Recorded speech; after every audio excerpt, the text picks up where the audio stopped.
দ্রুত আমার কাফন দাফনের ব্যবস্থা করো।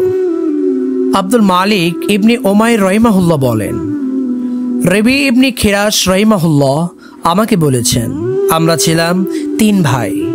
আমাদের মধ্যে মেজ ভাই ছিলেন সবচেয়ে ধর্মপ্রাণ এবং সবচেয়ে বেশি রোজাদার। একবার আমি আমার 2 ভাইকে ছেড়ে একটি বনে চলে গেলাম।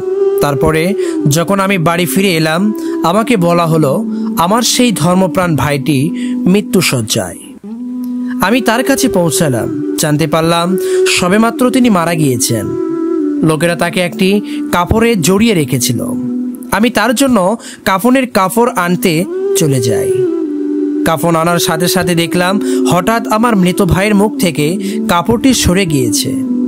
তিনি আমাকে হাসি দিয়ে সালাম করলেন। আমি অবাক হয়ে জবাব দিলাম এবং তাকে জিজ্ঞাসা করলাম, ভাই আমার, আপনি কি মৃত্যুর পরে আবার জীবিত হয়েছেন? তিনি বললেন, হ্যাঁ, সমস্ত প্রশংসা আল্লাহর, আমি আবার জীবিত হয়েছি। তোমাদের থেকে পৃথক হওয়ার পর আমি মহান আল্লাহর দরবারে উপস্থিত হই। আমার মহান প্রতিপালক আমার ওপর খুব খুশি। তিনি আমাকে একটি সবুজ রেশমি পোশাক দান করেছেন। আমি তোমার চেয়ে আমার হিসাবের বিষয়গুলি অনেক সহজ পেয়েছি। সুতরাং সৎকর্মের দিকে ঝুঁকে পড়ো এবং কখনো এতে ক্লান্তি বোধ করবে না। মৃত্যু থেকে গাফিল থাকবে না। সমস্ত প্রশংসা আল্লাহর।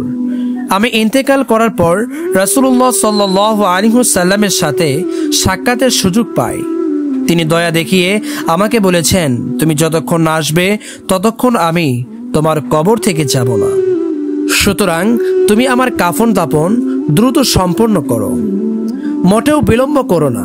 কবরে রাসূলুল্লাহ সাল্লাল্লাহু আলাইহি ওয়াসাল্লাম এর সঙ্গে আমার সাক্ষাৎ হবে। এরপর তার চোখ বন্ধ হয়ে যায়, তার আত্মা সহজেই তার শরীর থেকে উড়ে যায়।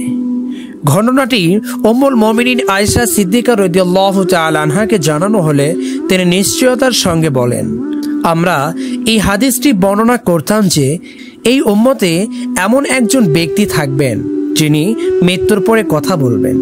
রবি ইবনে খিরাস রহিমাহুল্লাহ বলেন, আমার ভাইটি তীব্র শীতের রাতে প্রচুর পরিমাণে ইবাদত করতেন এবং প্রচণ্ড গরমের দিনে আমাদের চেয়ে বেশি রোজা রাখতেন।